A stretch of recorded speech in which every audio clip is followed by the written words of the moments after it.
Donc, bonjour tout le monde. Moi, je m'appelle Jeffrey Atkinson. Je suis chez Unicode, ça fait 2 ans et demi. Je fais du React, ça fait 5 à 6 ans à peu près. C'est surtout ça que j'ai fait depuis que je suis ici. Donc, je vais vous présenter comment développer des composantes React solides. C'est niveau, je dirais, débutant slash intermédiaire comme présentation. Donc, un petit tour du jour. Ah non, mon clicker ne marche pas.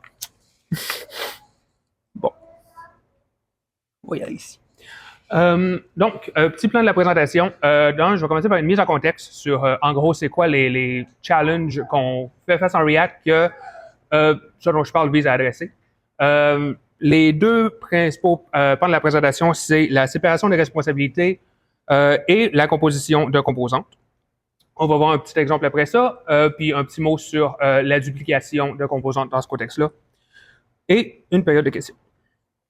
Donc, premièrement, pour une mise en contexte, généralement, quand on développe une composante en React, le premier jet est toujours assez single responsibility, bien divisé.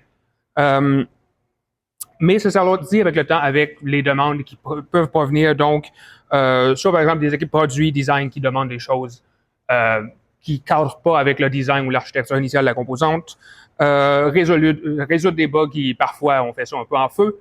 Des adaptations à la plateforme, par exemple des adaptations mobiles versus desktop, et des adaptations au changement du back-end, surtout si on a une appli qui est mature, ça fait très longtemps.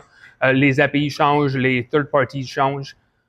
Souvent, on finit avec une composante qui est prise pour un peu tout faire. Donc, je vais commencer avec un exemple ici, puis après, on va voir, dans le fond, des stratégies à adopter pour éviter ces enjeux-là. Donc, par exemple, on va prendre un exemple d'une publication sur un fil d'actualité, un post sur Twitter ou que sais-je. Donc, la demande initiale, très simple, de simplement vouloir qu'un utilisateur puisse poster du texte, puis qu'on puisse voir cette publication-là sur un fil. On commence. Si on regarde ici, donc on a juste une composante de post, on a un peu de styling, on affiche là, un avatar, on affiche notre contenu, on a un peu de métadata en bas. On reçoit notre post en prop, on utilise les éléments qui sont dedans. C'est une composante qui est très simple, il n'y a pas vraiment aucun challenge à l'implémenter. Elle fait différentes choses, mais c'est pas difficile de lecture du tout. Après, les demandes viennent, par exemple, je veux qu'on puisse cliquer sur le nom d'un user pour avoir accès à son profil. On rajoute un lien, donc simplement autour de notre profil. C'est évidemment lié à l'URL de notre app. Puis ça fonctionne. C'est une implémentation un peu naïve, puis ça serait un bon réflexe de dire peut-être qu'on devrait passer un on-click ou un href en prop. Mais pour les besoins là, de la présentation, on garde la composante simple. Il y a bien des cas, par exemple, on aurait un appli très difficile, genre avec beaucoup de niveaux de profondeur de prop, où on se dirait c'est plus simple de mettre ça directement là-dedans plutôt que de driller une prop à genre 12 niveaux d'épaisseur, par exemple. Il y a une autre demande qui nous survient. On veut que l'utilisateur qui a fait la publication puisse la modifier. Donc, on se lie à un contexte qui a le current user. On check si on a né le current user et si oui, on affiche un bouton pour éditer la publication. Puis la dernière demande qui nous vient, c'est on veut afficher le statut d'un user s'il est en ligne, offline. Sauf que ce statut-là, par exemple, nous provient d'un autre API. Par exemple, ça pourrait venir d'un WebSocket là, plutôt que notre API REST pour les publications. Donc, on va chercher notre statut avec, ici, on aura un hook qui ferait appel à cette API-là. On va l'insérer à côté de notre avatar, puis on voit notre petit statut en ligne. Oui, voilà. Donc, le problème avec tout ça, c'est que on a privilégié l'implémentation naïve à tous les niveaux. Donc, ça fait que maintenant, vu qu'on a un lien, notre composante est liée au routeur. Vu qu'on a un appel à un autre API, notre composante est liée à l'API. Puis, vu qu'on a accès à un contexte, notre composante est maintenant forcée d'utiliser ce contexte-là. Ça fait que si on veut mettre notre composante dans un storybook, par exemple, si on veut la réutiliser, on a maintenant plein de qui sont très difficiles à enlever.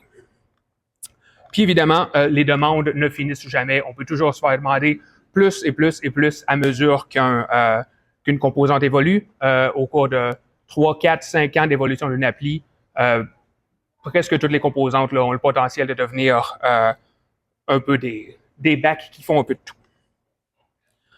Donc, comment éviter tout ça? Le premier aspect, c'est la séparation des responsabilités.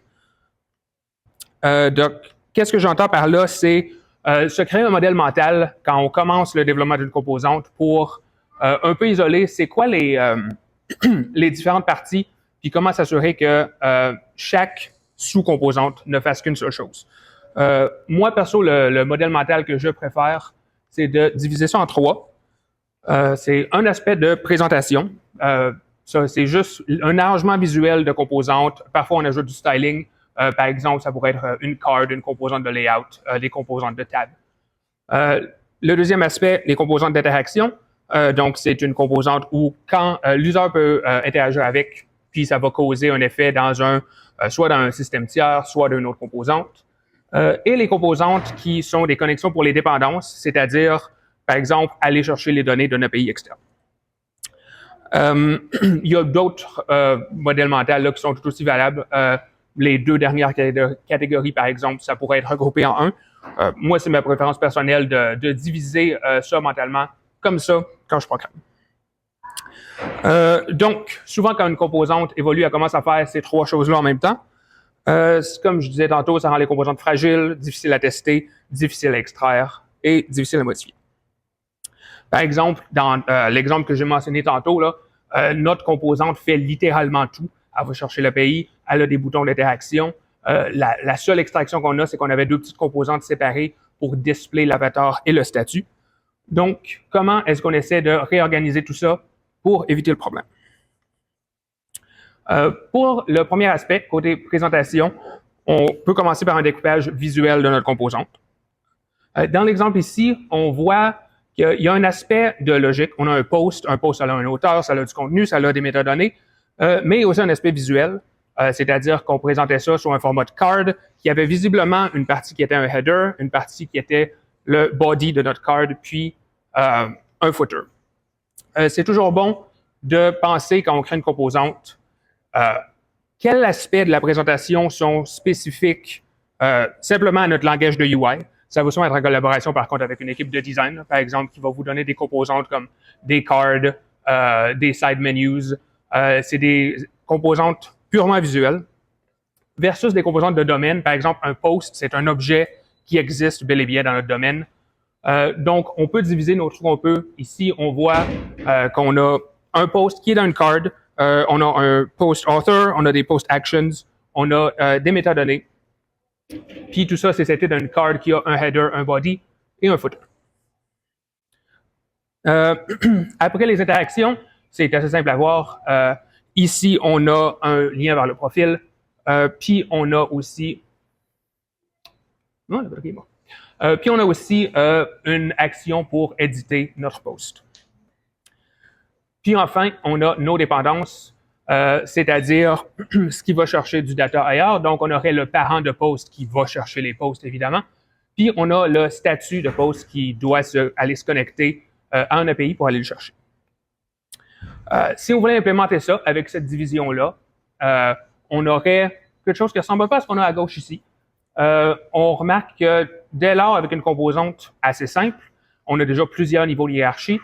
Si on avait une composante plus réaliste avec encore plus de responsabilités, on tomberait déjà avec 5, 6, 7 niveaux. Si on implémente ça bêtement comme ça, on ne règle pas nécessairement notre problème. Par exemple, on voit ici là, que statut est encore sous post. Puis si notre composante de statut fait appel à l'API, ben, notre post est encore lié à l'API. Puis ben, si à la place on décidait de passer notre statut en prop pour aller le chercher au niveau supérieur, ben, on est pris pour prop drill à 4 niveaux de passer un statut pour aller le donner à l'enfant. Donc, comment régler ce problème-là via la composition? La composition, qu'est-ce que c'est en React? C'est simplement de passer une composante à une autre composante via une prop. C'est quelque chose qu'on a tous fait probablement plusieurs fois. Le but ultime, c'est d'aplanir la hiérarchie puis de découpler nos composantes. On va voir 2 types de compositions durant la présentation, via les props et via les slots. Donc, ce qui se passe, par exemple, on le voit ici, c'est que notre hiérarchie qui était très compliquée, on vise à l'aplanir pour qu'on n'ait pas à avoir plein de composantes imbriquées. On évite le prop drilling. C'est aussi plus performant généralement. Si on retourne là, ici, puisque les enfants ont le potentiel de re-render quand le parent change, bien évidemment, quand on a moins de niveau de profondeur, ça implique moins de re-rendering. Puis, on sépare mieux aussi nos responsabilités, vu qu'on n'a pas à avoir là, des composantes transversales qui sont pris pour dealer avec des props qui sont seulement destinés à être acheminés à leur enfant. Donc, la première manière de faire la composition, c'est simplement via les props. Donc, c'est de passer une composante à une autre composante via ses propriétés. La composante qui reçoit la sous-composante va l'afficher comme elle le souhaite.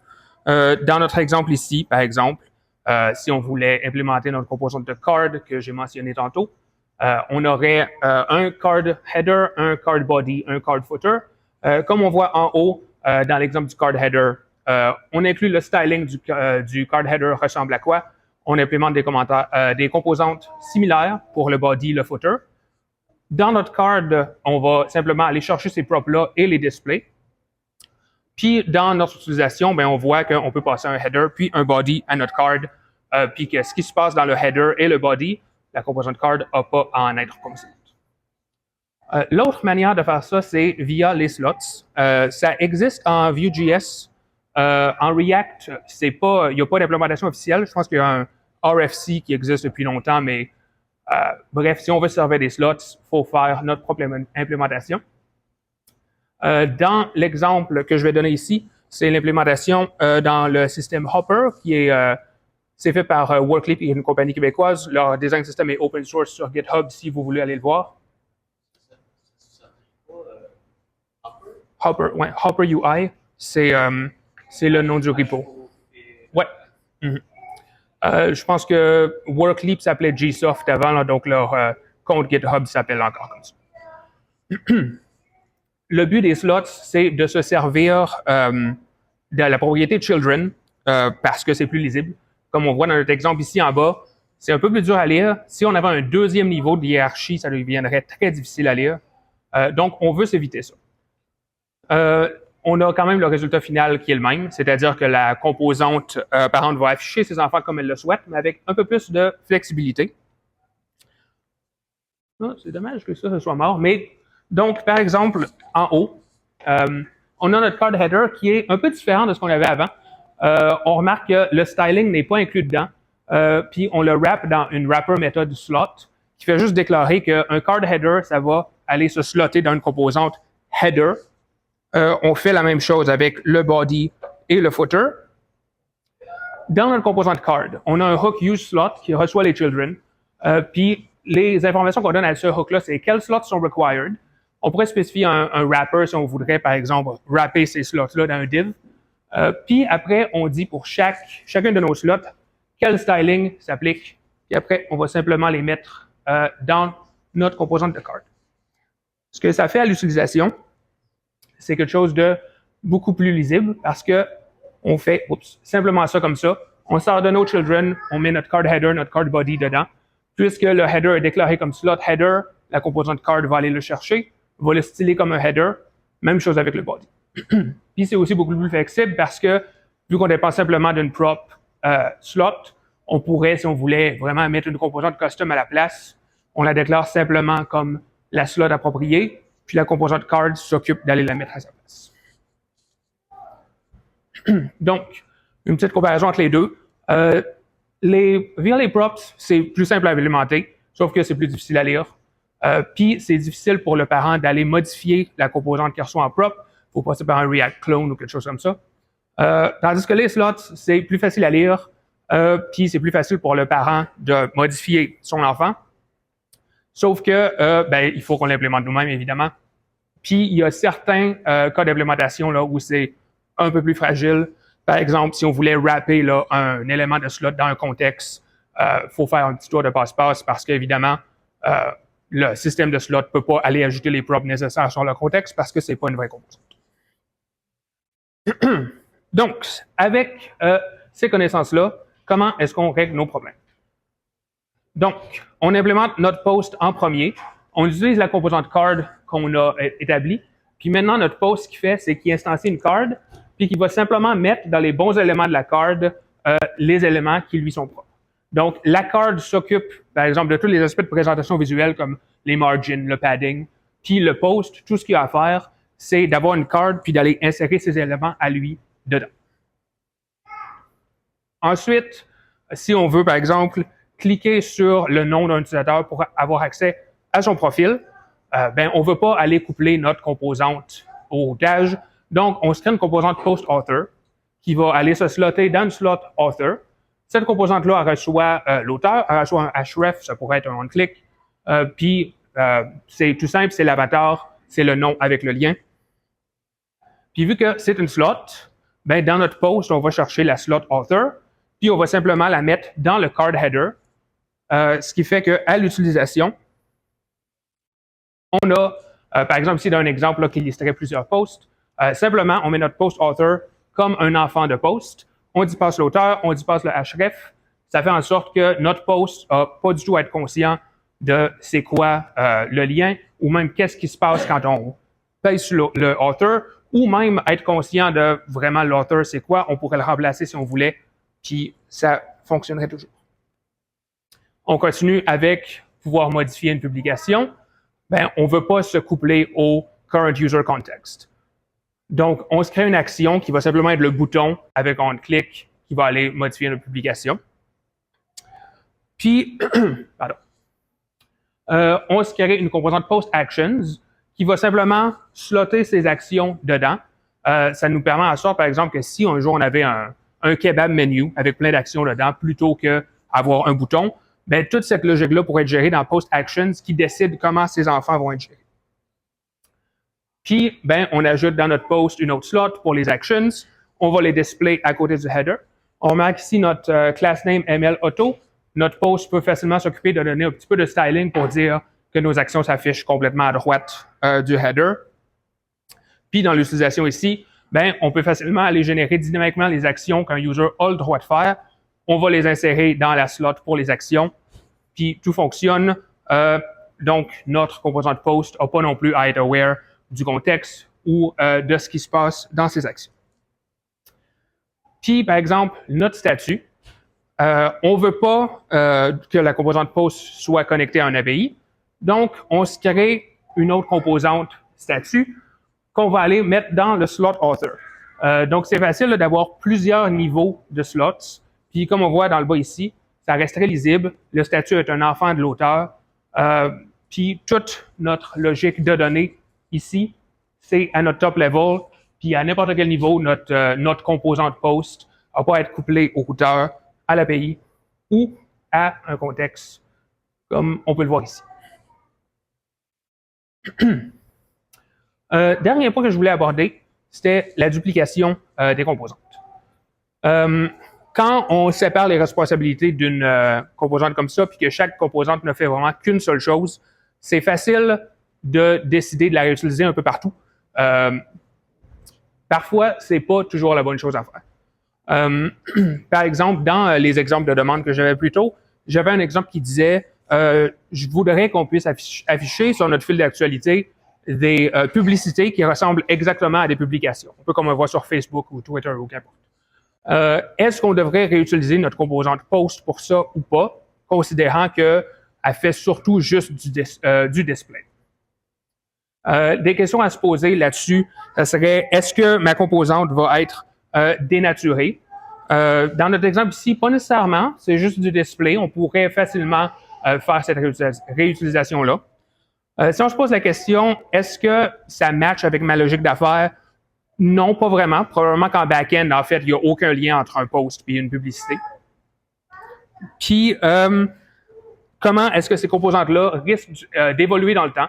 Donc, est-ce qu'un post et une publicité, ça va toujours être à peu près la même chose? Est-ce qu'on peut ajouter du tracking? Est-ce que les visuels risquent de changer? C'est le genre de questions qu'on se pose quand on pense à réutiliser.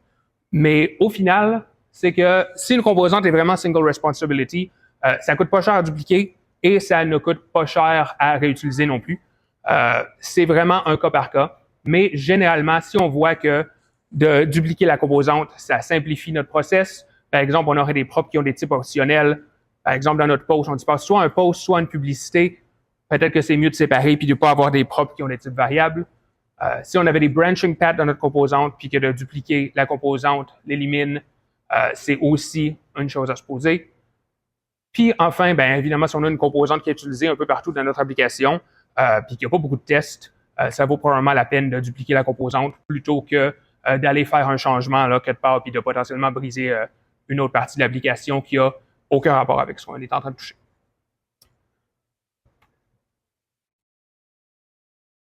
Sur ce, je pense que ça fait le tour. Est-ce que vous avez des questions?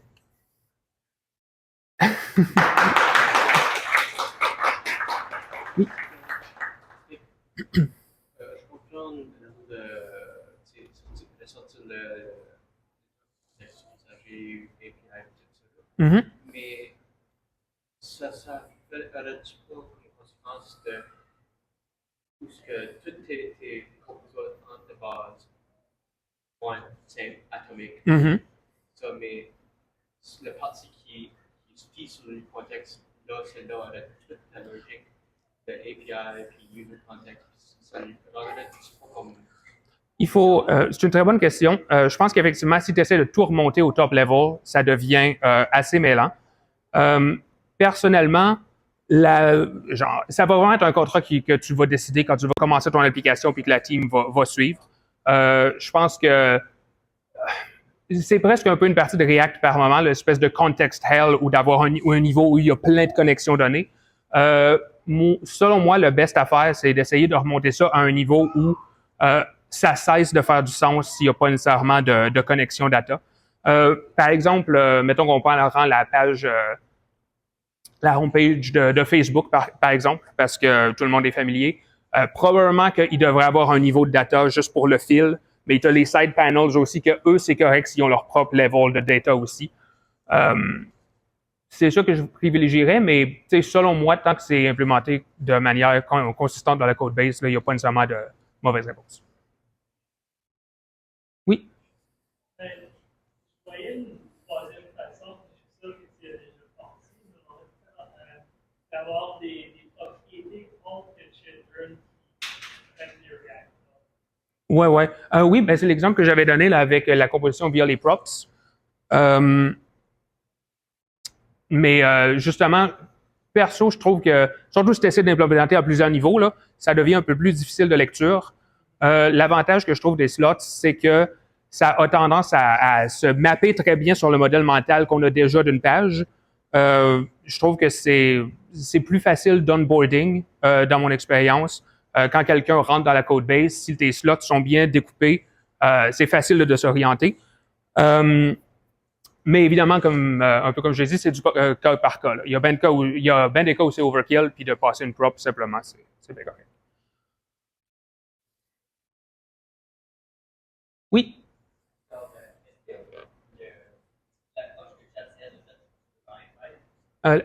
Quoi, pardon? Je ne suis pas familier avec la libre pour vrai. Donc, je ne peux pas répondre. All right. Je pense que ça fait le tour. Donc, merci beaucoup.